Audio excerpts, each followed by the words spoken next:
Welcome to our introduction to Hristotherapy. In ancient Greek, hypnos was the god of sleep, and thus we have hypnotherapy. Hristotherapy comes from the Greek word Hristos, or enlightened one. My goal is to wake the world up, to help reconcile our internal divisions so that we may live fulfilled lives. Let me introduce myself. My name is Brian Balke. Growing up in the 60s, I was told that love was the answer, but was disappointed to realize that what most people meant when they said I love you was, I feel good when I'm around you. In other words, I love myself. When the first oil crisis turned the American way of life on its head, I concluded that we needed more energy and decided to study physics. But as I worked toward my PhD, I continued to study psychology and sociology, hoping to make sense out of love.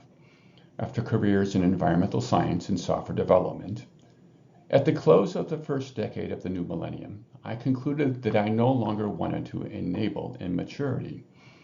Resolving to offer my love to others as an occupation, I spent a year studying hypnotherapy at the Hypnosis Motivation Institute. Extending those practical skills with my understanding of physics, psychology, and spirituality, I developed techniques that led my clients to exclaim that they would spend the rest of their lives applying what I had taught them in a few hours. They had woken up to themselves, and there was no going back. Waking up in that sense is an openness to change, and so we begin with learning. As Hristotherapists, our concern is not just with how we learn, but how we become trapped in self-limiting or antisocial behaviors. This lesson will prepare you to recognize those traps so that you may guide clients toward freedom. Remembering always that our goal is not to reprogram the client, but to present them with choices that free them from fear so that they may act and thus learn and grow. This presentation on learning and its successor on personality cover the material in the lessons chapter of your written course materials. If you have reviewed the chapter, you will find that the presentations have a different organization. The written materials take a developmental perspective, charting the growth to maturity. Here we will take a topical perspective. You should come away from this presentation with a sense of the most important concepts regarding learning, and similarly as regards personality in the next presentation. This should help you absorb the interactions between learning and personality described in the written materials. Those interactions are important. Our personality is, in fact, the most important product of our learning. We will also look ahead toward the challenge of therapy. Our job is to facilitate behavior change, and that always involves learning. A note on the organization of the entire course. The course introduces a number of very powerful ideas. Ideas that, as I've said, liberate clients to take control of their personalities and their growth toward maturity. However, that power requires a certain amount of discipline in order to achieve that result. As you approach this through the first 5 or 6 lectures, we will be exercising that discipline and building that discipline in terms of our ability to apply those concepts accurately. This is really important in terms of achieving the final result for our clients. For those of you that feel that the ideas are a little bit too structured and difficult to grasp, please treat them as friends. Just allow them to work in your minds. We're going to continue to review them and renew them and refresh our understanding through the first 8 to 12 lessons of this course. And by the time you get to actual applications, they should be firmly set in your understanding.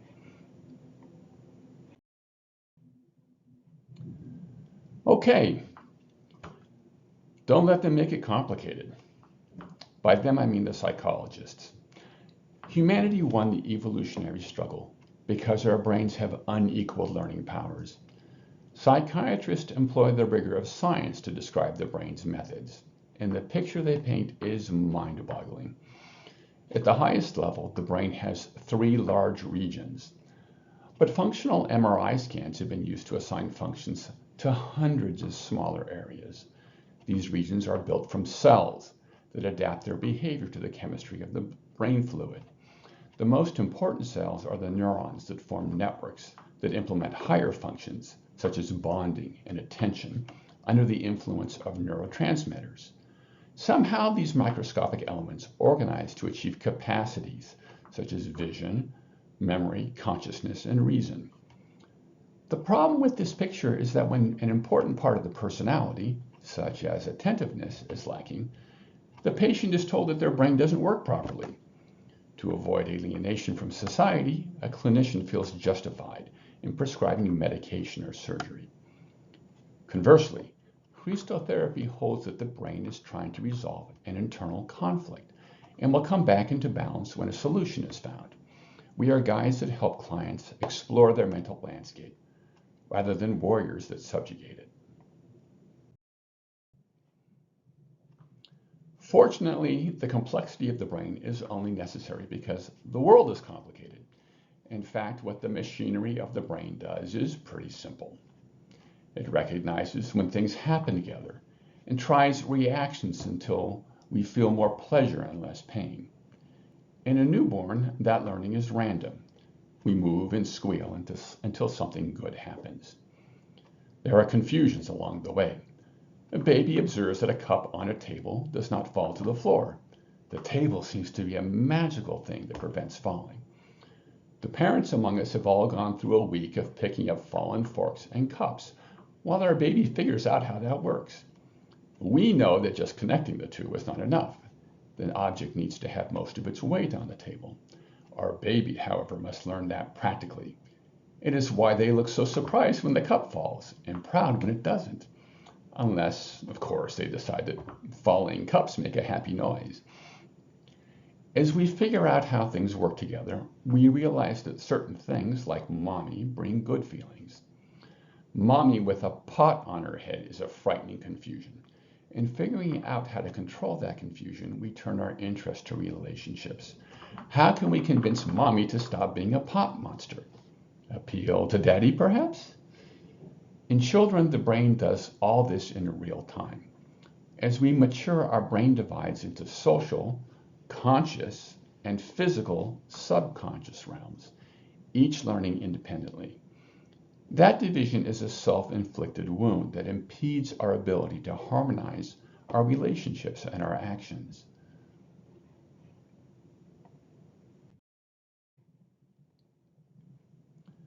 For those that haven't studied psychology, this slide holds the basics. Remember, it all starts with what things happen together. Neurons and myelin work together to sort that out. Neurons guide information in from our senses and feelings, and myelin fine-tunes the time of arrival so that a neuron is triggered to signal, "Mommy lost her face, no bueno." Beyond course timing, with repetition, myelination can speed signal flow by up to 100 times. Through repetition, mathematicians do math faster, artists guide their brush more precisely on the canvas, and elite athletes coordinate more muscles. It is all in the paths in myelination. Neurons have little gaps between them. When the signal arrives at a gap, a neurotransmitter is released. Some neurotransmitters work to stimulate firing of the next neuron. Others suppress firing.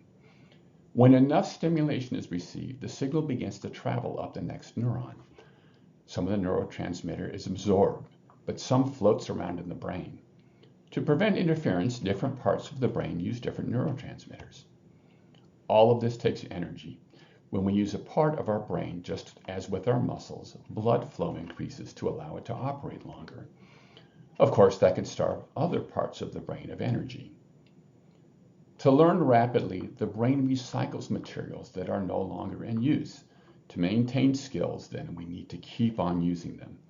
This is why change is hard. Initially, new learning comes at the cost of reduced skill. Of course, with repetition, we extend our skill by refining the four elements of the new network. In all of this, most drugs only affect the neurotransmitters, and we have drugs that can alter the effects of only 10 out of more than 100 neurotransmitters. Such therapies then have two major challenges.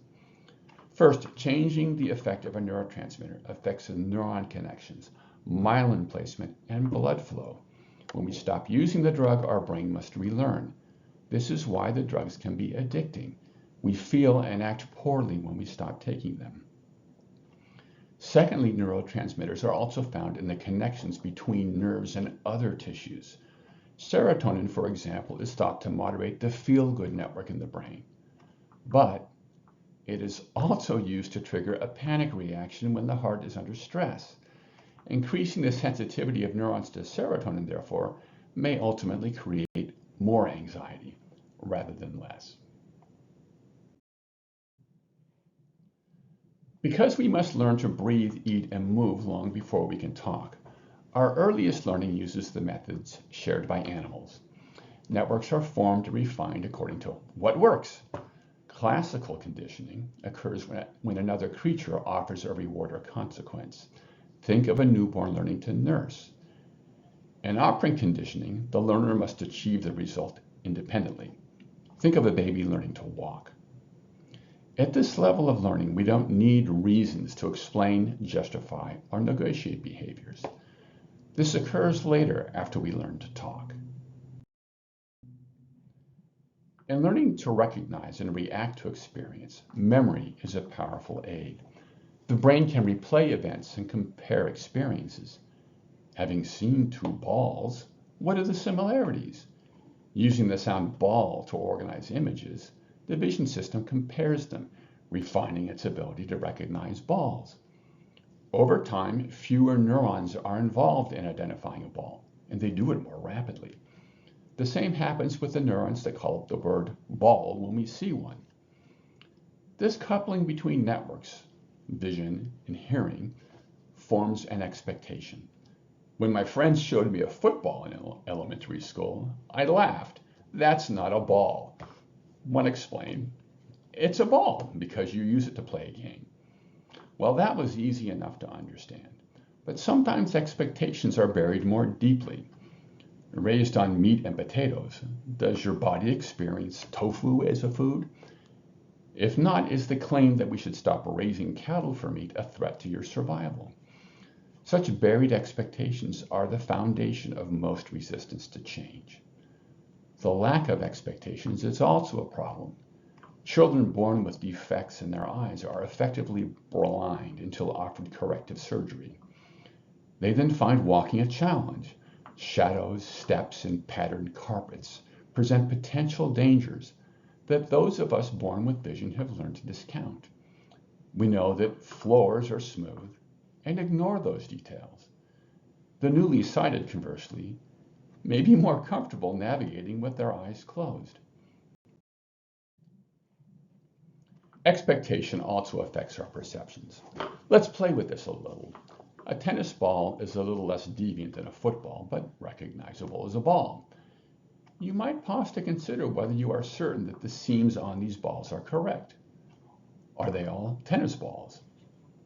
Now I'm going to flash another picture. Just pay attention to what your eyes do.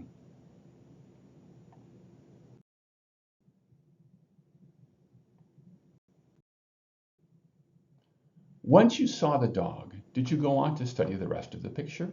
Or did your eyes stay fixed on the dog? What kind of dog was it? Can you describe it? Now we will try something more subtle. Again, just pay attention to what your eyes do and when you hear its name in your head.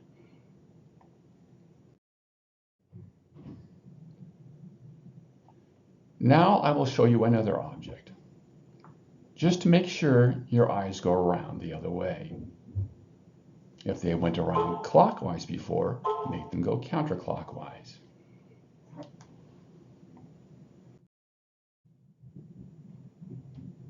By habit, my eyes go counterclockwise.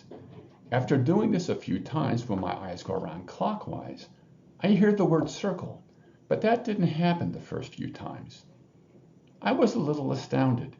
Do we recognize circles because of the way our ocular muscles feel when we trace the outline? That's not what the vision specialists tell us. They say that we have a representative circle in our vision system that we compare images to. Both examples should caution us. The explanations offered by people for their behavior do not necessarily match the mental expectations that make the behavior effective. If our strategy is to motivate change according to their explanations, we will create conflict with their expectations. and the expectation will win out. To get to their expectations, we have to get them to dive more deeply into the details of their behavior.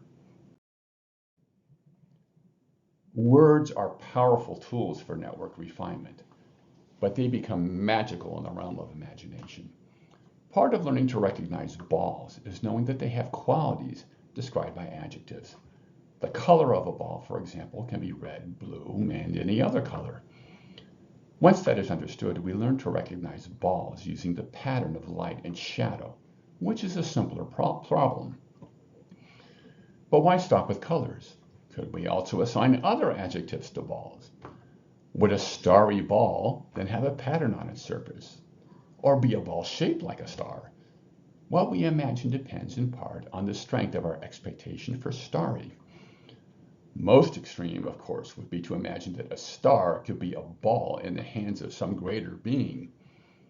A little nervous-making, but hold on to that thought. Imagination and expectation together facilitate behavior change. We can invent a scenario, and our expectations will vivify it in our minds. We can then explore behaviors and negotiate roles without physical and emotional harm. If the outcome seems unpleasant, we can either consider other behaviors or focus on other scenarios. Returning to the thought of playing with a star, it might seem ridiculous to aspire to that behavior. That we actually did invent hydrogen fusion bonds is a testament to the power of rationality. The tools of rationality are logic and calculation, which allow us to predict how dumb matter will behave. Unfortunately, because life is fragile, in the 19th and 20th centuries, intellectuals began to worship rationality. The unintended consequences of their devotion has led us to the brink of extinction, whether through mutually assured destruction, artificial intelligence, or global climate collapse. That happened because, in spite of their devotion to truth, scientists ended up helping wealthy people become wealthier, while others bore the cost of their actions. In therapy, we should understand that rationality rarely changes behavior. After all, we already know what we can do with our behaviors. To use rationality to try to disprove that our behaviors is crazy. The best that rationality can do is to uncover more rewarding alternatives. When behavior is rooted in reactions, such as a panic attack, rationality does allow us to explain how the client can recondition their mind to remain responsive to situations they have been avoiding. But we should recognize that we cannot substitute our rationality for the client's own judgment. Sometimes they should feel fear when trapped in an elevator. Using our skills to prevent them from feeling fear can cause harm. To this point, we have talked about learning as though we do it alone. In reality, our experiences are dominated by social expectations. If we can't meet those expectations, we are often pushed aside before we can learn. Think of Ron DeSantis eating pudding with his fingers. Behaving like that, will he get to be president? We learn social expectations from two sources, stories and design. A memorable story places its characters in a common social dilemma and follows along as they learn. When we find ourselves in a similar situation, we can model our behavior on one of the characters. We may even declare our strategy to others, saying, "I feel like Romeo." The benefit of stories is that we can abandon them when they don't fit. We can explain our decision to our supporters, asking, should they also face hazards due to our situation, that they use Hamlet as an analogy. Of course, since everyone has their own story, we also get to play detective. What story are they following? By contrast, a design is often imposed on us from a higher authority. The example shows a football play, but we may also find ourselves working mechanically as a barista or dental technician. The benefits of this strategy are largely economic. We get greater and more varied rewards for our effort than we would if we did all the work ourselves. Unfortunately, designs are less resilient against manipulators. If one person doesn't carry their load, everybody suffers. If that portion of the work is undesirable, cleaning the bathrooms, for example, time is lost until political pressure forces someone to take that role. The negotiation of roles distinguishes responses from reactions. With responses, we recognize that we have options and use reasoning to argue for our preferences. In contrast to rationality, reasoning does not prove that our behavior is correct, nor does reasoning necessarily reveal our expectations. Rather, reasons are offered to convince others that our behavior is acceptable or even desirable. The cohesion that arises from negotiated responses is fragile. A lover might argue, since you have told your friends that we are dating, rationally you should write my term paper so that I don't fail out of college. To resist is to fight against social expectations at the risk of isolation. The spurned lover might reveal embarrassing details about our sexual preferences. Reasons used this way become a form of classical conditioning, where people react without thought whenever the reason is advanced. Once you write that first term paper, you are committed until graduation. Politics has been called the art of the possible, and it is fueled by reasons. In therapy with a fanatic, we often need to admit, I have no control over that, but I can see that you are upset. Do you think that you would be more convincing if you were calm? This allows us to soften the link between reasons and panic, which is the first step back towards social cohesion. Until we undertake to become fully responsive to our experience, our deepest pre-verbal expectations will be revealed as attitudes. In unrelated behaviors, our partners will see patterns. The example elaborates on the attitude of mistrust, which can be evident in relationships running from family to foreign affairs. Most attitudes can be characterized as running along a spectrum. Few of us are fully committed to attitudes of abundance or poverty. Our expectation will vary according to our familiarity and competence. Even the humblest janitor expects a pay raise after 10 years of service. We can become overly involved in analysis of attitudes. Is abundance and poverty just a trust and mistrust in the context of our finances? In our lecture on personality, we'll recommend a categorization put forward in the stages of development by Eric and Joan Erickson. In that view, attitudes reflect the resolution of inevitable social crises encountered as we navigate from infancy toward mature adulthood. The framework is a powerful guide to inner child or self-parenting therapies that unblocks self-limiting attitudes. The tie between a response and a reason is a type of expectation. Each reinforces the other. Once they have been accepted by our community, we resist change. So what is the most efficient path forward? Or our poor friend, seeking allies at work, began spending at the bar with some heavy drinkers. Unfortunately, he is used to social drinking and gets drunk, disrupting the plan. Afraid that this will get around at work, he vows to redeem himself. This is called assimilation. The disruption is rationalized as an exception or ignored. Finally, the credit card bill comes in and he discovers that his buddies have been getting him to buy their rounds. This confrontation with unacceptable cost forces him toward accommodation. Far better to stay late at work. Of course, that impacts other areas of his life. The new behavior is not fully established until the secondary disruptions are resolved or fully integrated. In facilitating this progression, we can identify disruptions by asking, what would make you even more certain that your reasons are valid? What comes out is implicitly what they have most trouble ignoring among the consequences of their behavior.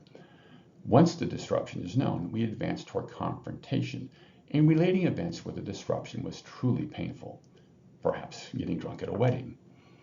In other words, we overwhelm their ability to assimilate the disruption, which drives them toward confrontation.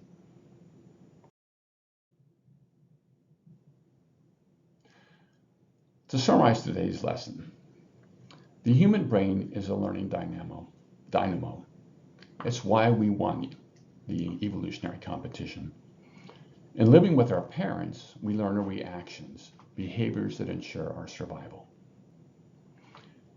Expectation optimizes those behaviors, but impedes change. Language fuels imagination, which must be checked by rationality. As we attain independence, we negotiate behaviors for our benefit, quantifying those behaviors as responses. Stories and design provide us reasons that justify our preferences. Attitudes unify our reasons. This module has prepared you to describe the types and limits of learning. That understanding is the foundation of our alliance with our clients for behavioral change. So now let's take these concepts and apply them to encapsulate what we provide to our clients as Hristotherapist. The goal of Hristotherapy is to help clients become more responsive to their experience. We don't fix clients, we reveal their hidden potential. In that process, we make them aware of their reactions, their expectations. We help them to understand their reasons and their attitudes. And in revealing those aspects of their personality, we give them the capacity to examine those choices and reframe them or restructure them in ways that allow them to be more responsive to their experience so that their actions align with the needs of their community, and therefore the community becomes more supportive of them. That's the essence of the Hristotherapeutic process.